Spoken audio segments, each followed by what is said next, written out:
जय Shri Radhe Krishna. I hope आप सभी बहुत अच्छे होंगे। चलिए अध्याय 17 को आगे बढ़ाएंगे कि श्री कृष्ण क्या कहते हैं इस अध्याय में।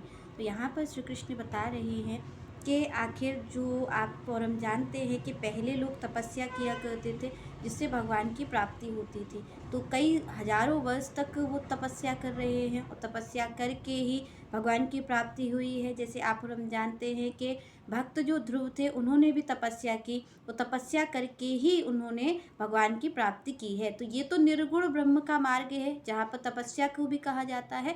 पर यहाँ पर भगवान ने कहा कि जो भक्ति कर रहा है, तो भक्ति में कैसी तपस्या है। अगर कोई भक्त तपस्या करना चाहता है तो भगवान कहते फिर उसको किस तरीके की तपस्या करनी है, उसको कैसे अपने जीवन को साधना है। तो यहाँ पर भगवान बता रहे हैं जो सगुण भक्ति का मार्ग का पथिक है, तो यहाँ पर भगवान कहते हैं कि उसकी तपस्या क्या है, उसे कैसी तपस्या करनी है और उसकी किस शारीरिक तपस्या से मैं प्रसन्न होकर के उसको प्राप्त होऊंगा। तो यहाँ पर भगवान स्वयं बता रहे हैं कि आखिर आपको और हमारे लिए हमें कैसी तपस्या करके श्री कृष्ण को प्राप्त करना है। तो यहाँ पर श्री कृष्ण कहते हैं देवः द्विज गुरु प्राज्ञ पूजनम शौचम आजर्वम ब्रह्मचर्यम अहिंसा च शरीरम तपः उच्यते। तो यहाँ पर भगवान ने कहा शारीरम तपः।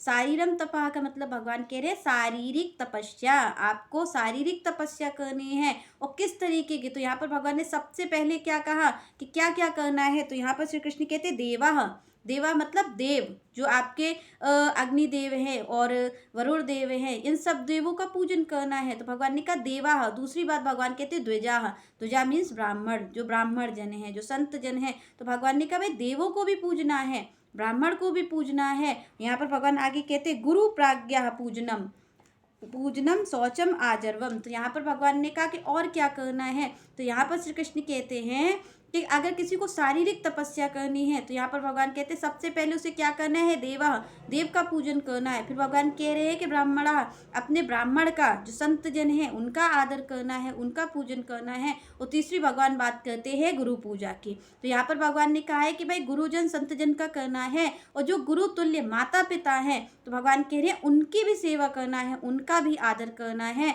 तो भगवान कह रहे ये होना चाहिए शारीरिक तपस्या। शारीरिक तपस्या कैसे होगी कि आपके जो भगवान हैं उनका भी आदर आपको करना है, परमेश्वर का आदर करना है। उसके साथ साथ जो ब्राह्मण हैं, संत जन हैं, उनका भी आदर आपको करना है। और आदर करने के साथ साथ जो माता पिता हैं, तो भगवान ने कहा इन सबका जो आदर करता है वो शारीरिक तपस्या पहले पग की कर रहा है, उसकी पहली तपस्या यही है। आगे भगवान ने कहा आजर्वम।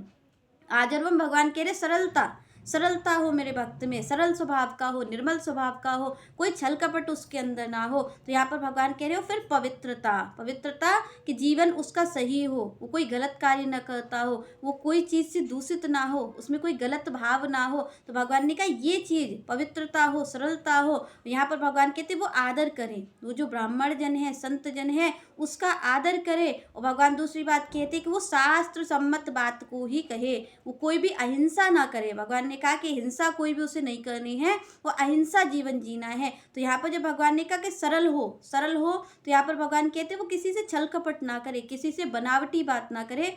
ऐसा नहीं हो उसके जीवन में कि वो किसी से कुछ कह रहा है, कर कुछ और रहा है और दुनिया को दिखा कुछ और रहा है। तो भगवान ने कहा उसके जीवन में सरलता होनी चाहिए। आगे श्री कृष्ण कहते हैं ब्रह्मचर्यम, ब्रह्मचर्यम, यहाँ पर भगवान कह रहे हैं ब्रह्मचर्य होना चाहिए। तो कैसा ब्रह्मचर्य, तो भगवान कह रहे हैं कि ब्रह्मचर्य हो कि अगर वो पराय, अगर पुरुष है तो पराय स्त्री की तरफ उसे गलत दृष्टि नहीं देखनी है, और अगर स्त्री है तो उसे परम पुरुष की तरफ, किसी गलत पुरुष की तरफ, पराय पुरुष की तरफ गलत भाव से नहीं देखना है। तो भगवान ने कहा ऐसा ब्रह्मचर्य होना चाहिए, उसमें ब्रह्मचर्य हो कि वो किसी और की तरफ गलत भाव से नहीं देखेगा।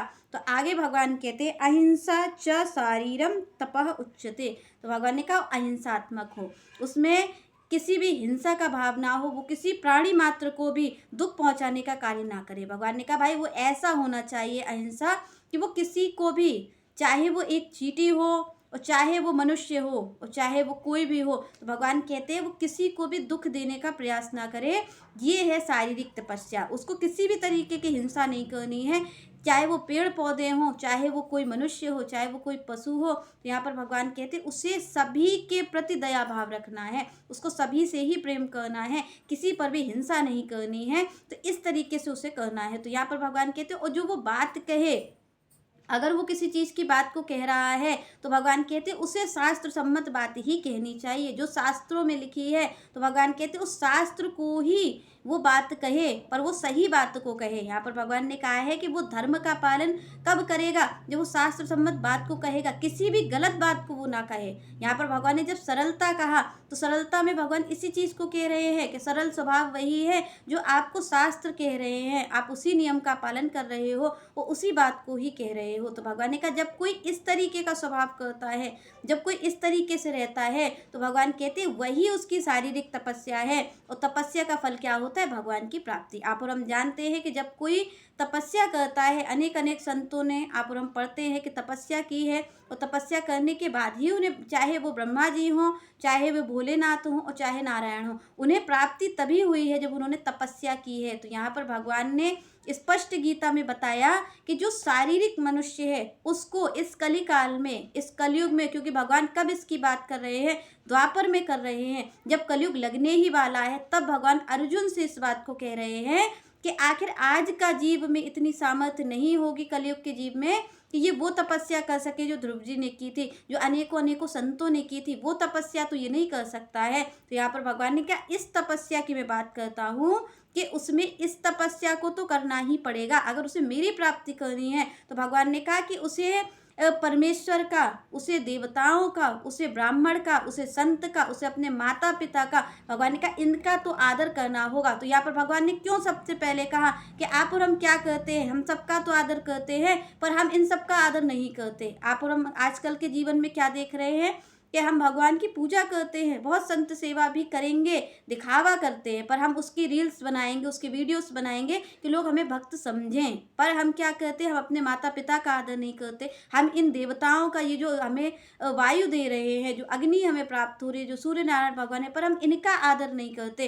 तो यहाँ पर भगवान ने कहा कि सबका आदर करना है, सबका आदर करना है, किसी की अवहेलना नहीं करनी है, चाहे वो ब्राह्मण हो, चाहे वो संत हो, चाहे आपके माता पिता हो।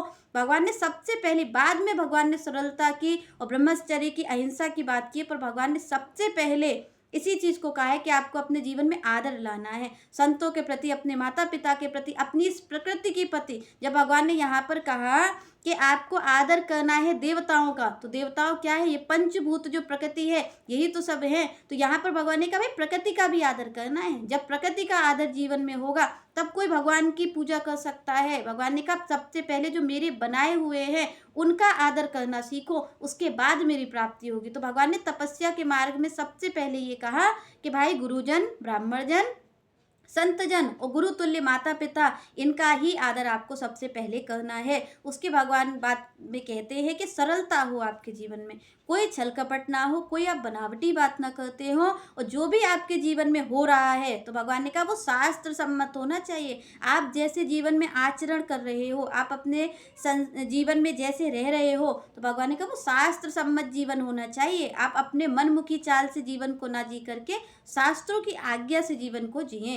और भगवान ने कहा ब्रह्मचर्य हो। और ब्रह्मचर्य यहाँ पर भगवान ये नहीं कह रहे संसार को त्याग करके किसी गुफा में बैठ जाओ। भगवान ने कहा आपका नियंत्रण होना चाहिए कि आप किसी भी व्यक्ति को, चाहे वो स्त्री हो या पुरुष हो, भगवान ने कहा गलत दृष्टि से आप उसको नहीं देख सकते। यही ब्रह्मचर्य है संसार में रहकर के कलयुग के जीव का। और भगवान कहते हो दूसरी बात है अहिंसा। आपको अहिंसा रखनी, किसी पे हिंसा नहीं करनी है, प्राणी मात्र पर। तो यहाँ पर श्री कृष्ण कहते हैं कि अगर कोई ऐसी तपस्या करता है वो निश्चित रूप से इस कली काल में भी मेरी प्राप्ति को कर लेगा। चलिए नेक्स्ट चर्चा हम नेक्स्ट वीडियो में करेंगे। तब तक के लिए जय श्री राधे, जय श्री कृष्ण।